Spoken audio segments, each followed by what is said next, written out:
मनसरमधल्या प्रचार सभेत अजित पवारांच्या कृतीमुळे उपस्थितांमध्ये चांगलाच हशा पिकला।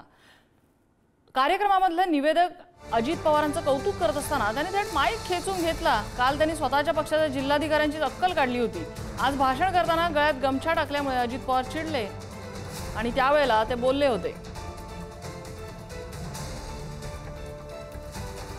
कामाची वेगळी सभा, माझ्या कामाचं नको सांगू, लोकांना माहिती आपल्या बस बस बस बस राष्ट्रवादी काँग्रेस पक्षाचा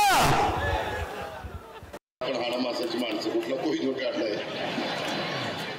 थांबरे बाबा, राष्ट्रवादीच आहे, काही याला अक्कल अशी मग बोललं की टीव्हीला दाखवतात दादाने याचा अपमान केला। अरे माझं मला कळते 35 वर्ष घासून इथं आलोय। तिच्या निमित्तानं इथे RPI आणि राष्ट्रवादीचे उमेदवार उभे केलेले आहेत। 21 उमेदवार, घड्याळांची खोड आहे।